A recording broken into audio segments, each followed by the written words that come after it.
Hello, hello, hello, hello, hello, hello, hello. How are you? Hello, hello, hello. How are you doing today? Wow. Let me just know whether you can hear me.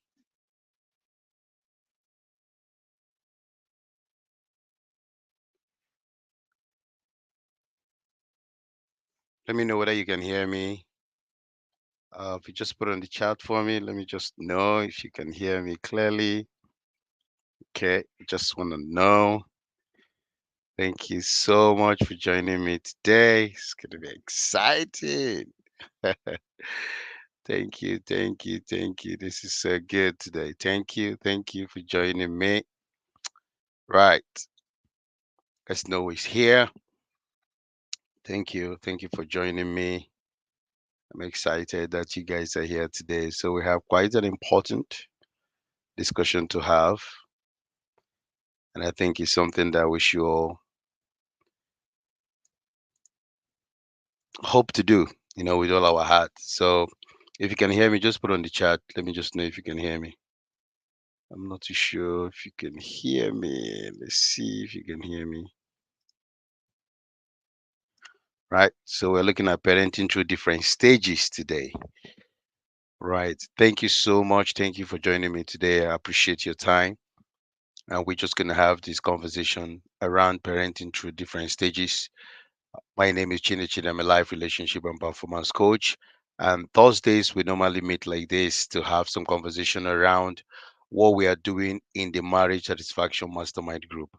So it's an exciting thing for me to be here today just to have this open conversation about how we've been talking about parenting, the challenges of parenting, and how you can actually get better in your parenting and how you can improve and see that your parenting takes a different shape, takes a different path.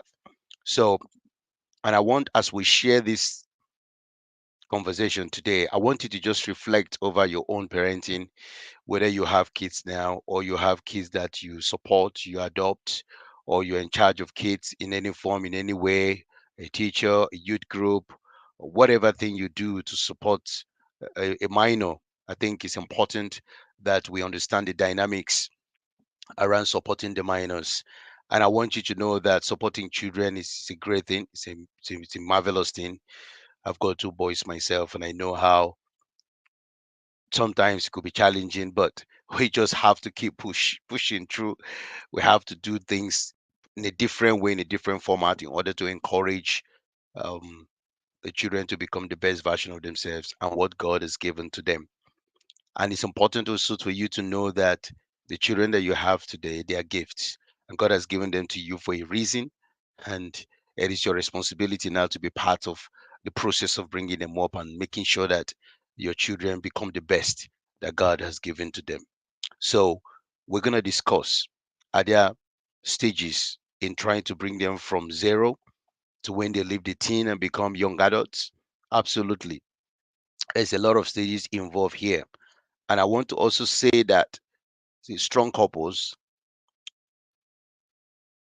and strong parents, they are not people that parent wishfully.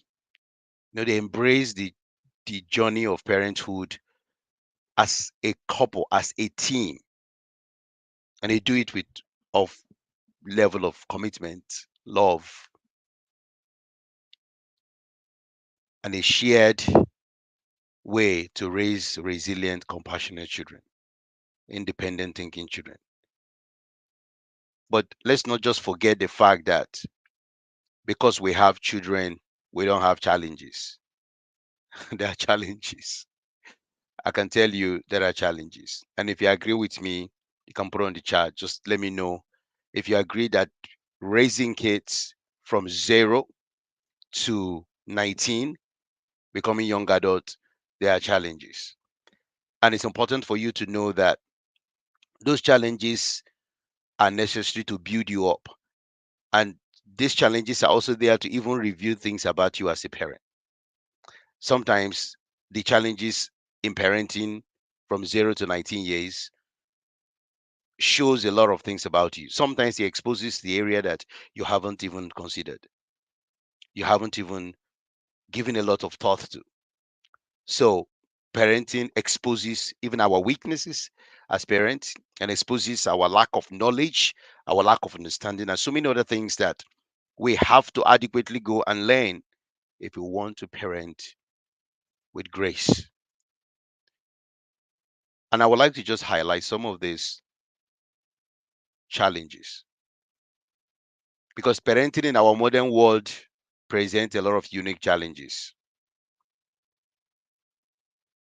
And if you don't understand the challenges that we face, you may not find the right structure, the right planning, and you will not have the right mindset to approach them with resilience and also with discipline. There's a common one that I believe we all know from the age of 0 to the age of 19. These kids have different unique challenges. And when I begin to explain how we can actually support our children and train them and parent them throughout the age 0 to 5, and also how we need to parent them from age 6 to 9, and how we're also going to parent them from age 10 to 12, and also 13 to 15, and then 16 to 19. So we're going to see, are there challenges before we actually dive into what we're supposed to do? Are there challenges in trying to parent children from this segmented years in their lives? And it cuts across technology and screen time compose a real challenge. See, managing children's screen time, ensuring age appropriate contents, and addressing concerns like online safety, cyberbullying, and spending so much time online is a challenge. And if you're not proactive and understand that there's a way around managing this, if you just allow your children to do whatever they want to do online, watch whatever they want to watch, go wherever they want to go online, do whatever, and spend all their time, it's going to affect their sleep, affect their mental state, affect their ability to focus. They will have low creativity, low self esteem. They will only use that just to escape certain things that they're supposed to do. So just make sure you're aware that screen time is a challenge. What about you as a parent balancing work and family life? You have your career, you have your business, you have this, you have that, and you need to still look at the demands of parenting responsibilities, leading to time constraints that you even supposed to have, and also the work life balance. These things can create some real struggles. And for those that are married, you will understand where I'm coming from. And for those that are not married, you also understand. And for those that are not married, just watch those that are married and they have kids, you understand. Or those that are looking after kids. Or if you're looking after children in a group or in a family, or you are just responsible for one minor or the other, you will realize that even your own work and the demand of these kids can be very challenging sometimes. So it's very important that you understand the difference. And we all know that the big thing that most parents are also afraid of is the social media influence. I mean, navigating this impact of social media on children, the impact it will have on their self-esteem. What about their body language? What about the kind of online relationship they need to have in all these social sites and social apps? That's another challenge that parents need to be thoughtfully and creatively to find a structure to navigate that. And this is not just in the early stage, throughout until they leave the teens. It is the responsibility of the parents to know that these are some of the challenges we need to face, and we have ways to navigate that by planning, by structuring, and also by making sure that you are involved and engaged in children's life. What about mental health challenge? Do you know the amount of anxiety, amount of depression among children, even among teenagers? These issues that some children have today, some of them are caused by inability to actually survive some of those challenges in school.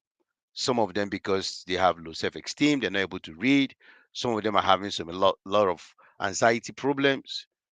There's so many social expectations for them, parental pressures and all that. They could also have mental issues. And it's important for us to be sensitive to know when this is becoming an issue.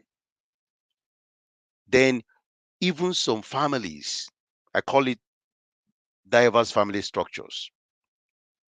You know, within the family, there is a lot of challenges within even families.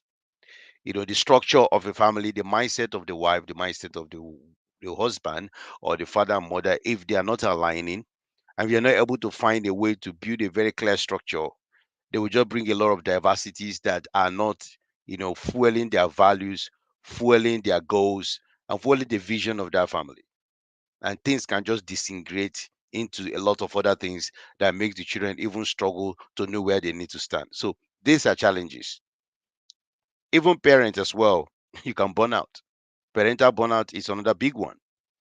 You know, you are struggling to help the children, but it's not because you don't want to, or it's not because that your struggle isn't something that is part of the game or part of the journey, but it's just because you have so much you have taken on, and in every aspect you're overwhelmed and you're not able to handle these things properly.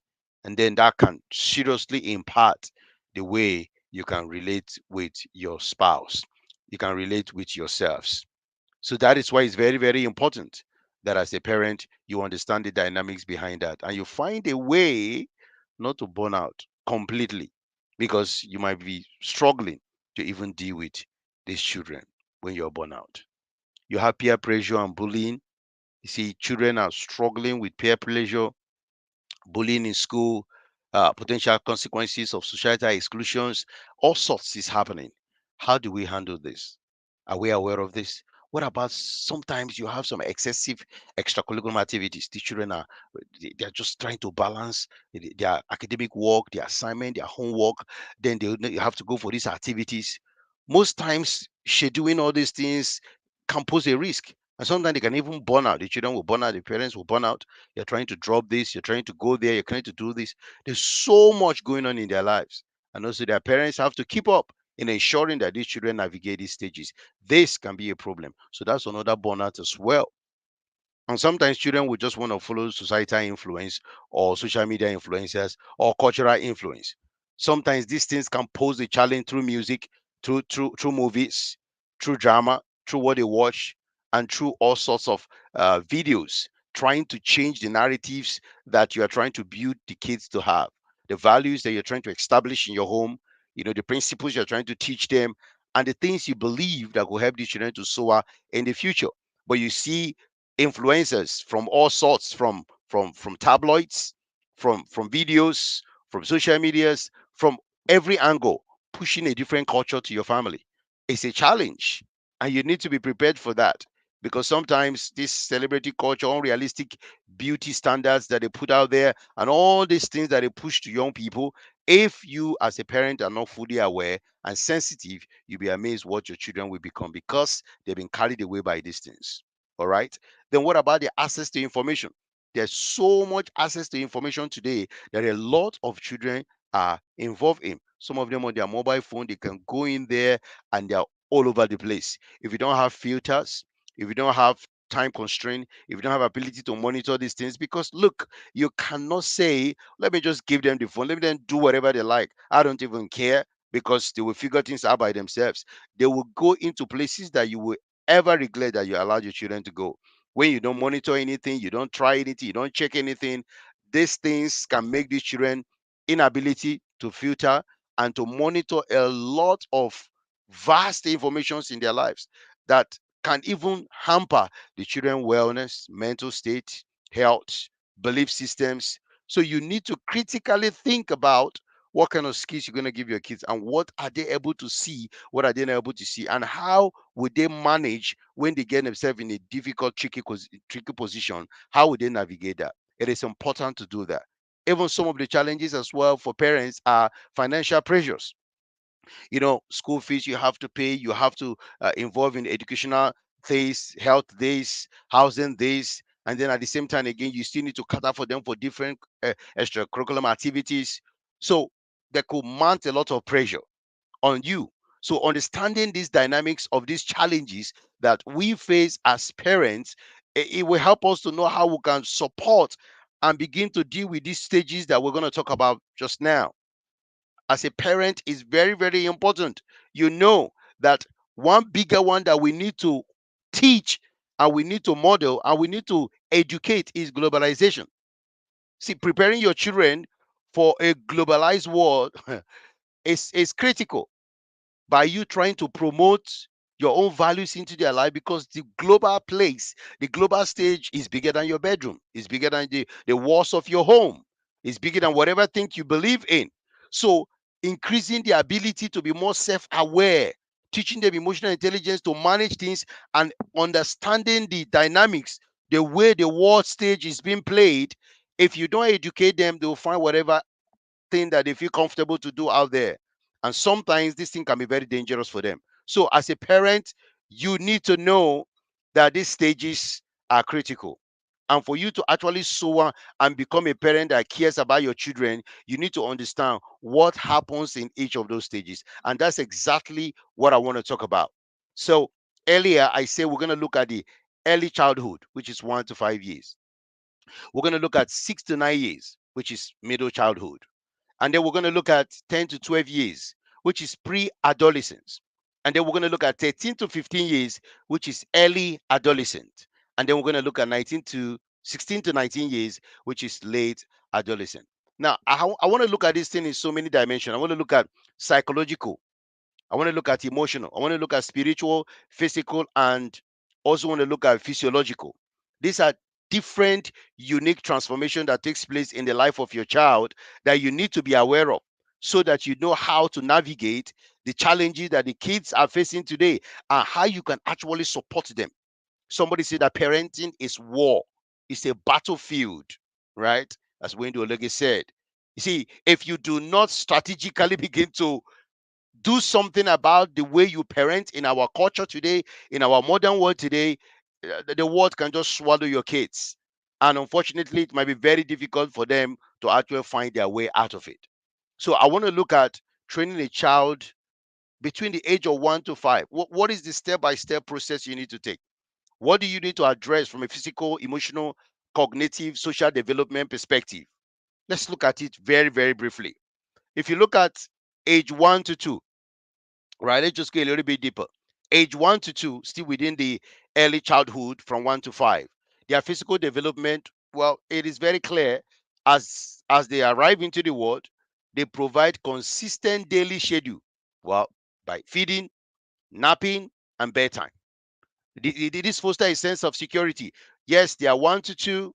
You might be thinking, these ones, what do they even know? Do they understand their surroundings? Yes, science have told us they are fully aware of what is going on. Yes, they might not vocally communicate that, but sometimes you can see the visual cues, the hand expression, the body language, the facial expression. All these things are dynamics to show that the child is responding. Physical development.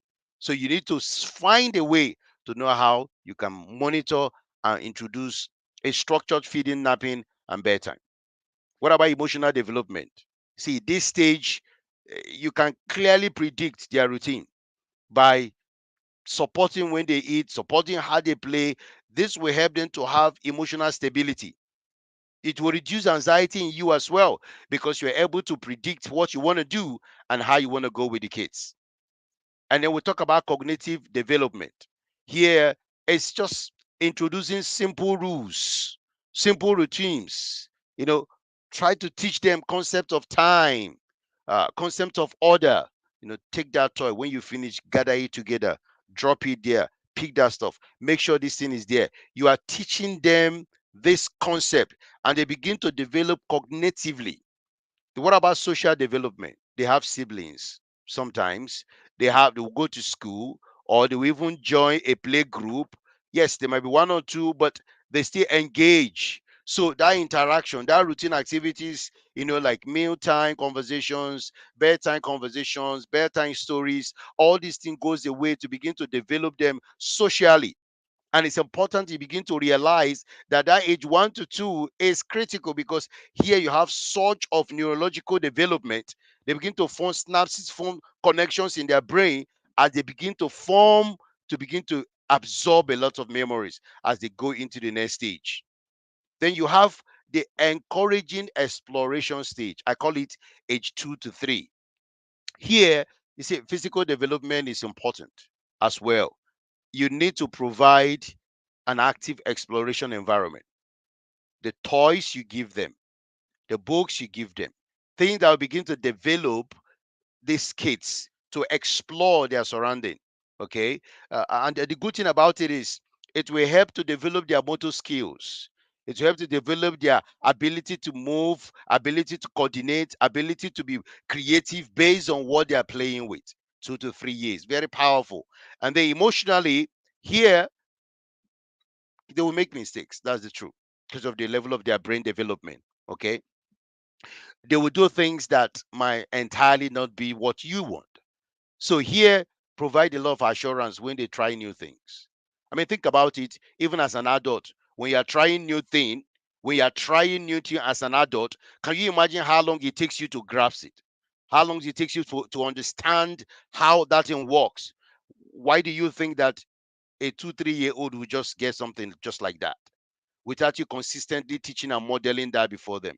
So it's very, very important that you continue to model this before them, because they are very curious. It's a curiosity stage of development. Super curious. Allow them. They will mess up the room, mess up the environment. I remember at the time, because my wife is a wife of order and all that. Put this there, do this and all that. And we're trying as much as we can. But these boys, wow, they've got energy. They want to mess up everywhere.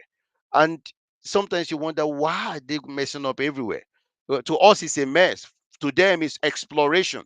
Okay, so give room for that exploration in your home. Don't make your home look as if the kids are adults. They're not adults yet. They're kids. So let them explore. What about cognitive development under encouraging exploration for age 2 to 3? Foster learning through play. Give them puzzles, appropriate age puzzles. Okay, age appropriate toys to build things. Okay, to create things, to make things.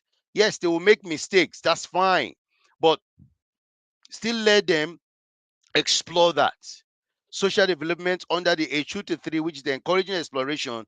Now, this is where you just try to build connection with other siblings, other children, let them play and try to teach them social skills, tolerance, forgiveness, forbearing, and sharing and giving. These are where you're supposed to start developing it, not when they are in their teenage years. At this age, you start teaching them you can share your toy, you can share this, you can share that. Now, remember, natural child is selfish. Natural humans are selfish. So, what are you going to do when you see that happening? At first, they will resist, they don't want to. But as a parent, you will not just say, well, because the child is like this, I will just not bother myself. Let's leave them to continue to hold back. We can start teaching this thing from early stage. What about promoting independence? Now, this is age 3 to 4. Here, you begin to support them to start to learn how to dress by themselves. I mean, they can put their underwears by themselves, right? Maybe try to start feeding themselves. Bathroom independence. Go to go to the toilet. You start teaching them this physical development. Start giving them the ideas, how this thing work, how this thing happens, what you need to do here, what you need to do there.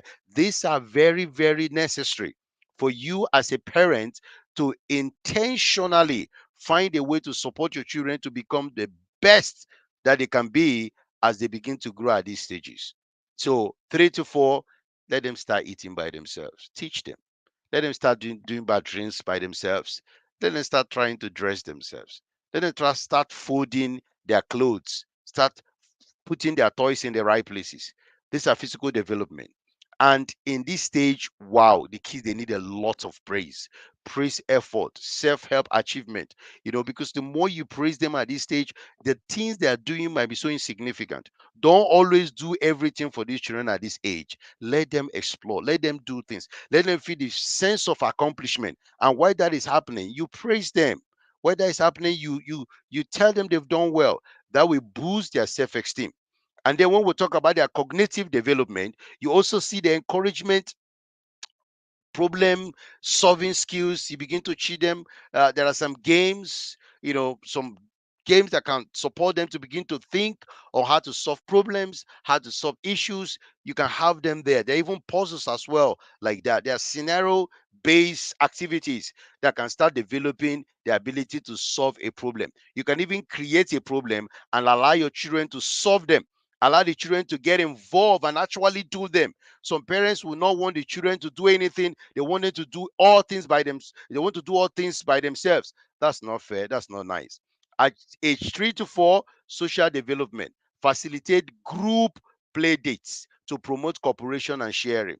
I mean, there are so many play facilities today that you can take your children, and there's a lot of activities there. There are group activities. There are things that each child should function and do, and play role plays in different things. Engage them. Don't wait until they are in their teenage years. These things need to start from the early stage. Maybe you have cousins, you have friends in the neighborhood that you trust and you're confident about, parents that have the same values like you, parents that align with what you're trying to pass across to your children. Give them the opportunity, because by the time they build together, start cooperating, start sharing, start giving idea and all that, it is good for them at that stage. And then you have the language and communication period, which is age 4 to 5. Here, physical development continue to refine their fine motor skills for writing, for drawing. A lot of kids even become incredible writers even at this age. You'll be amazed what the kids can do. Expose them to a lot of books, a lot of reading, because as they read, they'll be able to write better. You know, English structures, tenses. Get your children to get involved. Don't abandon them with iPad. Every time you just give 4 to 5 year old iPad, what are they doing? Just watching stuff, watching stuff, watching stuff. It's literally making their brain dust. There's a proof, there's a scientific proof to that. You can even research that yourself. So engage them to develop their brain, develop their mind, even at that age, by age appropriate books as well. Emotional development. Promote emotional intelligence by discussing feelings and emotions. Here they will get hurt. Here they'll be upset. Here they will not feel entirely feel loved, because you corrected them in love, because you did not allow them to have a particular thing or want a particular thing. At this age, they want all the toys, they want all this, they want all that. Anything they point at, you buy. Anywhere they want to go, you just obey, because I don't want to hurt their feelings. It's not about hurting their feelings. There is time for everything. I be able to teach them and model to them that even me, I want everything in this world, but I can't just have them, because I need to plan.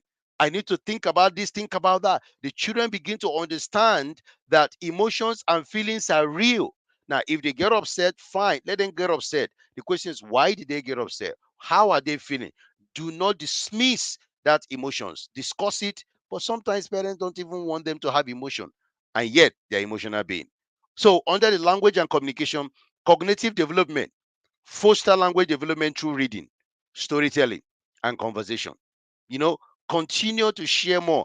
It will increase their cognitiveness by reading a lot, storytelling. Sometimes I remember my kids, I would tell them, okay, it's make up story time, right? Just make up story. And then they will make up story. And it's amazing how some of the story are just so wonderful. Sometimes I say, look, you know what, you need to type this out. This is so good. How did you come out of this? And then we, the parents, as well, need to make up stories as well to tell. So, and this thing helps just storytelling. So, wow, okay, this is the introduction, this happened there. Because of this happened there. And you give to give them structure. You can teach them even right from this stage. And then finally, under the early stage, you have age 5. So this physical development stage, this is where the child is physically ready for school. In most countries, some of them even start 3, 4, 5 years as well. But most of the countries, you have kids starting school at 5 or just before they are 5. This will help in their writing skills, which is part of the motor skill that children need to develop. Here they are kind of ready for emotional separation to their parents, because all this while most children are just with their parents, they're with their siblings, they are just at home, everything around them is just surrounding around their parents. Now they're going to go to school. You've been talking to them, you've been discussing with them, they are ready, or you also support them if they are not ready fully to separate from their parents. Sometimes when children go to school, they don't even want to leave their parents. They are there, they are crying, they are screaming, they are shouting, and they don't want to go anywhere. And guess what? The parents will say, okay, I'm going to stay here. Why are you staying there? The child needs to start learning resilience. The child needs to start learning emotional regulation. It's not because the child is crying in school and then you don't want to go to work. You don't want to do anything. You are staying there. Okay, when I stay there, it will calm me down. I'm feeling so bad. My son cried. He doesn't want to go to school. Where he has to go to school, you can't keep your son at home. They need to learn. They need to grow. So that detachment is necessary. And if they feel bad, they go, they comfort them, they learn the ABC, they learn schoolwork, they come back, they see you, you hug them, you ask them about their school, you engage them in conversation. These things are very critical and very important to help your child to become the best version of themselves. Not just because the child cry and just say, well, I can't separate from my child. Sometimes some parents, because of lack of emotional intelligence or so-called overlove, they will allow their children to be sleeping on their own bed, parental bed. Can you imagine that? And they say, well, I don't want them to feel bad. I don't want them to feel that they are scared in their room. Then they will come and take over their wives and the husband bed. The children will be there every day, Monday, Tuesday, Wednesday, Thursday, Friday, Saturday, 1 month, 2 months, 3 months. And this child is 4 years, it's 5 years, it's 6 years. They say, don't worry, it's fine. We just keep managing. And sometimes the wife don't even have a place to lie down. Sometimes the husband don't have a place to lie down. Sometimes the children take over the room. They cannot even call you. They can't kiss. They can't make love. They can't do anything because they have hijacked the whole house. That is not fair. That's not good parenting or training.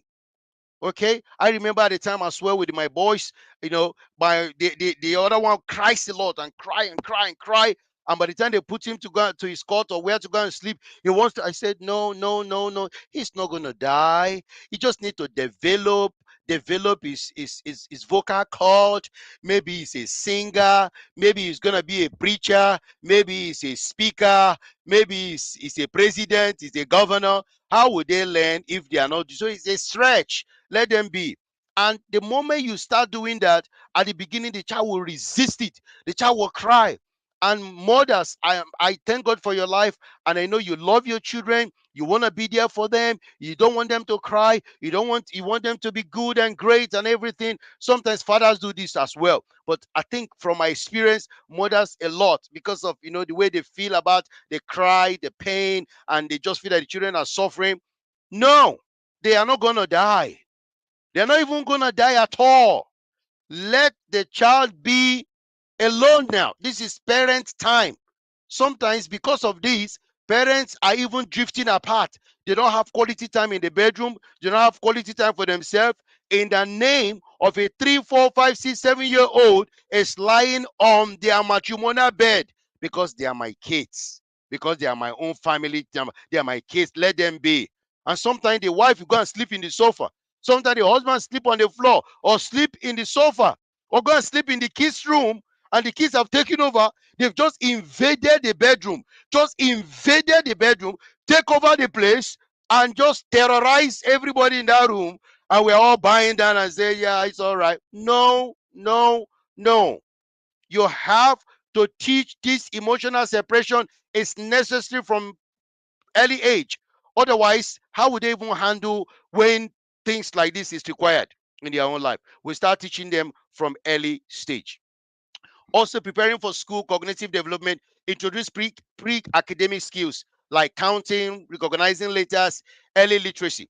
See, the brain of the children has the ability to consume a lot of data. Remember, their brain, the connections they are trying to make, they are building connections through the synapses of their brain. And this is part of their memory formation, part of brain memory maturity, and ability to process information. So we need to allow them to process a lot of information, not processing data on iPad all the time, or just devices. Now you are bringing out devices children, iPad children, and most times, one of the things they do there is not even helping their academics. It's not helping their intelligence. It's not helping their brain. They are not changing or forming better. And then finally, social development. This is important. Emphasize cooperation, sharing, and taking turns in group settings. See, this is things that you need to do for the early stage from age 1 to 5. Can you see a lot of work there? That requires a lot of intention. That requires a lot of practicality. That requires a lot of focus. Otherwise, you will not be able to fully engage your child and make your child become the best version of themselves. Now, we also have the other group, which we call the encouraging independence, which is from is 6 to 7. Okay, how do you even help the 6 to 7? How do you support the 6 to 7? Very important. Here again, this is where you start teaching them physical development. You start encouraging self-care routines like dressing, grooming, combing, tidying up, tidying up their personal space, doing their beds and all that, arranging things in the rooms, not keeping debts and plates in their rooms. These things are critical. These things are very, very important. Sometimes the kids may want to resist, but as a parent, you enforce it because it's necessary. You build this from childhood. Look, see, I'm a marriage coach, and I can tell you, in adulthood, there are some wives that are just very untidy, and there are some husbands that are very, very untidy, very unkept. Okay, their homes are very untidy and unkept. Even they as adults, they're very untidy and unkept. Where you might see them wear things and they go to work and they come back, you see them, they look. When you go to their bedrooms, go to their homes, go to their toilets, go to their wardrobes, unbelievable. And this person is 40 years old, 50 years old, 38 years old, and they are only looking good outside. But in their private, they are just so untidy and their house is so dirty and so unkept. Why? Most of the time, because of their upbringing, because of the way they were developed, the way they were brought up. Well, most of them have housemates, somebody that look after them. Now they are grown, they can't even do their beds. They can't even clean the toilets. They can't even arrange their own room where they slept, and they are adults. That is a terrible thing. And these things can be very, very painful to a wife that is very nice, to a husband that is very nice, being trained very well.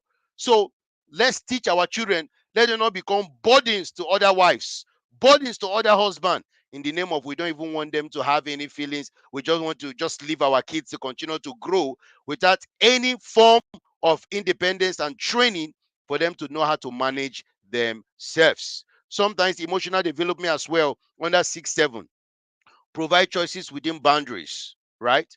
To empower decision making, cognitive development, fostering problem solving skills through puzzles, games, hands on activities. And here again, you promote them doing their school tasks, organizing their school supplies, completing their homework, having a timetable. It all starts from when you are young. You see, a lot of us that are adults today, you know, we are struggling with time management. We are struggling with organizations. We are now learning what we are supposed to have been taught at age 6 and 7. Imagine if you are taught time management properly. You are taught how to structure the way you do things properly. Could you imagine how you would have been by now? A lot of the problems in our adulthood is lack of training in our younger days in our lives. So it is important that we think about this, we coordinate this, and we support each other, especially husband and wife supporting their children to be better. When it's age 7 and 8, emphasize responsibility. Now, physical development, teach age appropriate chores, responsibility at home. Do you know that a 7 8 year old can start knowing how to cook, like some can go do some meals? Some of you might say, wow, that's child abuse. Wow, how can a 7 8 year old cook? Well, I don't even know what is happening to this world today, Because we, when we are 7 years old, we know what we were doing back in Africa. We know how far we walk to go and get things, how far we go to the market, how we support our mom and dad to cook. You see, so it's very, very important. It's very, very important that we start teaching these things at this early age. Yes, it's not just playing. Teach them responsibilities, chores, what they need to do at home, how they need to coordinate things. At this age, they can't even do tea for themselves. They can't even get the bread and put the butter on the bread that they want to eat at age 7 and 8, because we feel like, oh, I want to look after my kids. I don't want this kid. They are so posh. These children are just so posh, posh and spoiled, posh and ignorant, posh and they can't do anything. That 7, 8 year olds cannot even don't even know how to hold bread or even how to put butter at least on the bread they want to eat. They can't even do simple tea. You can't even teach them that because you feel like, oh, let me leave my kids. No, let them just continue to be like this. They will not grow up. They don't even know anything. They grow up, they become a burden to wives, burden to husbands because they were not taught at age 7 and 8. What about emotional development? Cultivate accountability for actions and consequences. You do something, there's a consequence for your action. You act this way, there is something that happened because you have done this. Do not allow anything to trivialize the impact of bringing consequences. Withdraw privileges. Make them realize that this action cannot be tolerated in this house. It cannot be tolerated in their life. You do that, you model it, but you emphasize it. Yeah, the child might cry, the child might throw tantrums, or maybe a particular parent might say, well, I don't want this, don't do that. This is even a big problem when parents are not aligned to allow consequences to teach children some values. You just see the kids growing up without any form of responsibility, accountability. Do you know, when I see couples that do not want to own up about responsibility, accountability, it's because of their upbringing. They were not taught that actions have consequences. They were not taught that when you do something, it doesn't matter what it is, you are at fault. You don't blame your parents, blame your mom, blame your dad. A lot of the blame game we see in marriages and relationships today is because the children were not taught. These parents, this husband, these wives today, they were not taught to take responsibility for their actions when they were younger.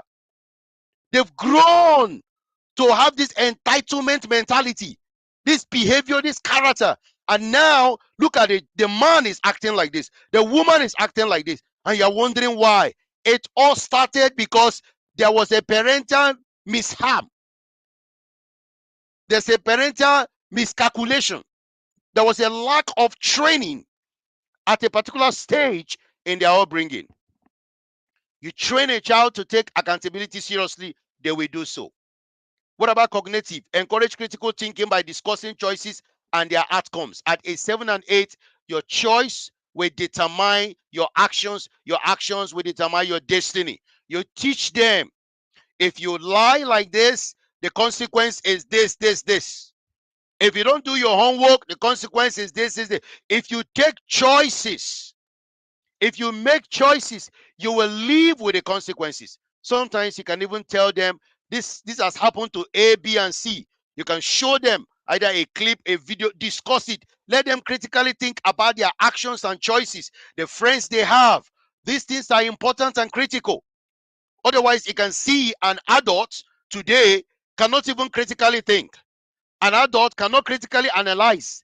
An adult cannot critically evaluate. An adult do not know how to review their own choices. They are just autopiloting and living. Autopiloting, and whatever life take them, wherever they behave anyhow, they are just without any form of pause, reflection, retrospect, consequence, nothing. They are just everywhere. That's why you see some parents like that. And it's because that's how they were brought up. So you need to change as a parent so that you don't pass on this kind of, I call it rascal parenting that you have upon the children to be. Rascal parent. Because a rascality parent will create a rascality child. Right? So, social development, 7 and 8. Promote cooperation and teamwork in group activities and school projects. Let them share, let them discuss. Do not allow the children to just always want to do things by themselves, whereby they don't want to involve anybody. They don't want anybody to be part of it. When they start something, they don't want anybody again to contribute. That's dangerous. That's not good. That's how the adult grow, and social, they're always withdrawn. What about age 8 and 9? Physical development. Ensure balanced diet. Teach them health activities, why health is important, why they need to do exercise, why they don't need to overeat. Some parents need to be very careful. You see some children at age 8, 9, and 10. The children even are crying for help because they have so feed these children that even their stomach is weeping and crying. Oh, the child want pizza, 7 pizzas. McDonald, 8 McDonald. The child, whatever the child want, just eat it, eating.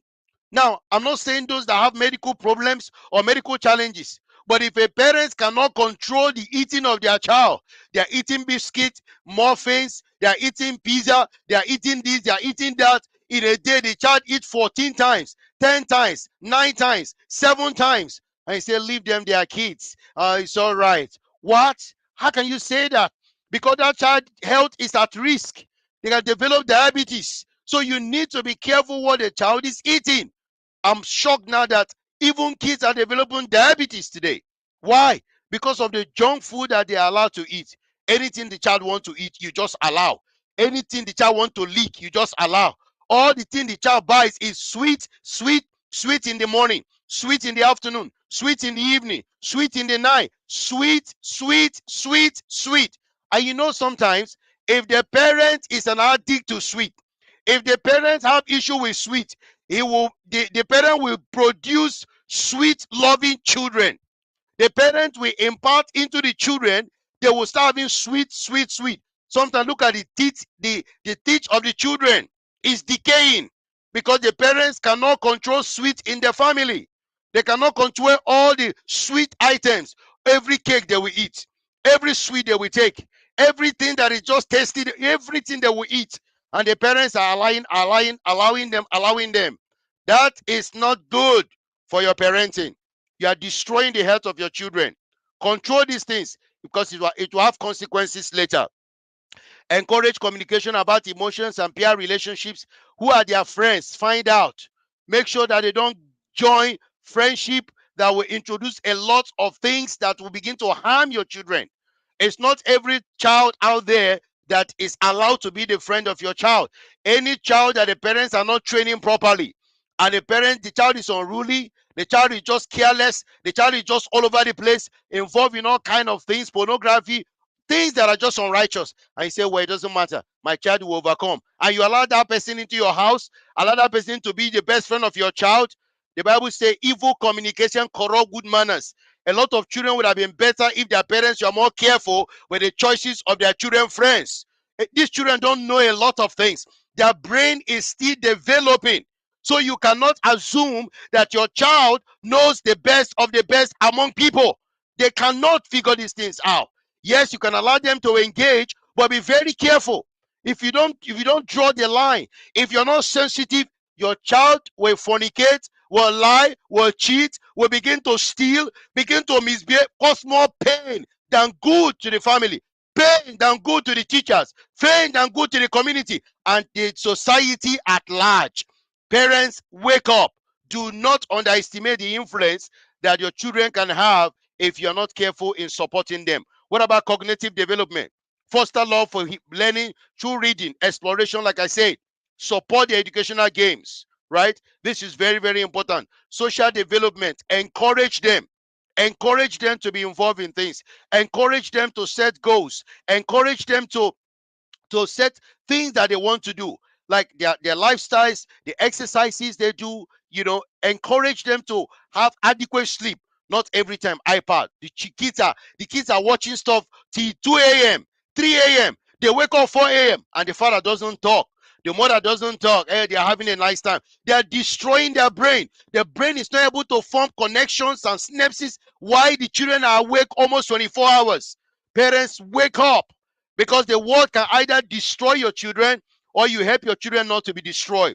It is critically important that will stress this, that you know how to help these kids to be critical thinkers, independent thinkers, people that are problem solvers and not problems to the family, to the school, to the society at large. Don't bring children that is going to cause trouble in this world. Bring children that will solve problems instead of creating more problems. The world has too many problems already. Why will your children begin to cause more trouble to teachers, trouble to parents, trouble to society, to community, trouble to other children? Because you don't want to train them, because you don't want to discipline them, because you don't want to ensure that the children are well structured, well planned, well mannered, and you just let your children just be without a father, be without a mother, no training, no involvement in their life. All you want them is to watch TV, watch YouTube. What all you want them to do is just to play games. All you want them to do is just to go out and just run around, keep eating food anyhow, no control. Oh my goodness me. What kind of children are you bringing up? Parents, wake up. This is a battle, and we got to fight to make sure we don't produce children that is going to trouble the world. We'll produce children that is going to save the world, going to impact the world, going to create products, going to change, game changers of the world. That is what we're expected to do. And I can tell you, by the time we do that, we're going to see the changes and the transformations that will happen in their lives. Look, I would like to end here. I will continue next week with the other stages because they are so in depth, which I cannot exhaust it in this time. And I want to take my time because we are going towards the preteens now. All right. We're going towards the preteens, and then we're going to go to the teens and adolescent, and then we're going to go to the advanced adolescent, the older adolescent. These ones, they are very sensitive stage, and I don't want to rush it.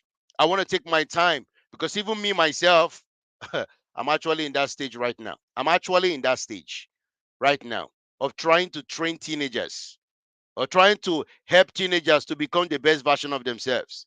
And sometimes it's not easy. Sometimes it's difficult. Sometimes it's challenging. But as parents, you can't give up.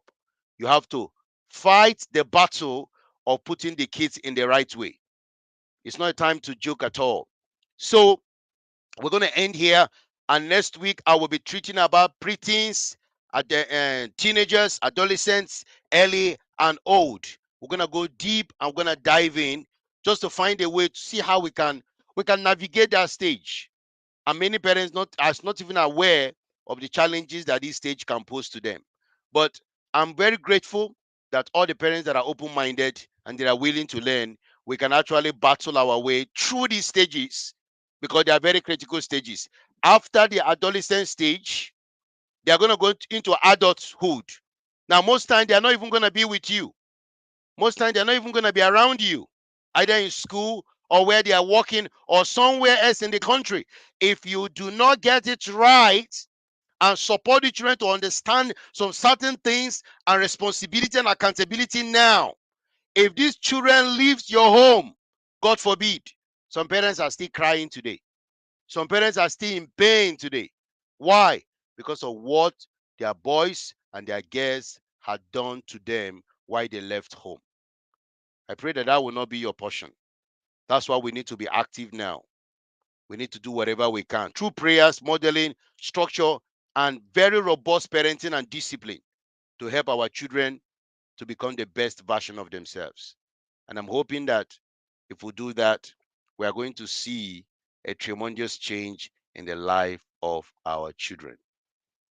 I want to say a massive thank you for joining me today. I don't know if there's any question I can drop on the chat or any comment at all. You can drop as well. Wow. All right, this person said so annoying. Yeah, I know, right? Nico. Yeah, that's true. But what can we do? We've had a battle through. Yes, sometimes they are very annoying. Trust me, they are very annoying sometimes. But what can you do? We have to find a way to navigate through that annoying stage and also to find a way to teach them what they're supposed to know so they don't get themselves into that place where they're not able to come out of it. Okay, so we need to support the kids and we need to help them to be the best that God wants them to be.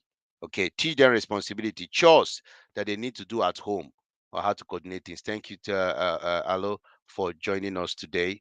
So I will let you guys enjoy, and I would like you to share this video, subscribe to our channel, tell others about this. We're going to continue this next week, and I want to deal with preteens, teenagers, and early and late teenagers, adolescents. It's going to be profound. All right, and this is what I believe that God wants us to do, and also to help our marriages and relationships to be better by parenting our children through these stages before they leave and our house becomes an empty nest. But I want to say, parents here, do not underestimate the responsibility that lies in you. Okay. And I want to also let you know that I'm hoping to get someone that's going to share with us on this parenting journey. We're going to do it live. It's an incredible organization. It's called Intentional Parenting by Wendy Ologi. I'm going to speak more about that next week. But I just want you guys to know, I mean, it's an incredible place to support yourself, support your relationship, and support your marriage as you go through this parenting journey. All right. So thank you very much. Enjoy the rest of your day, and I will speak to you soon. God bless.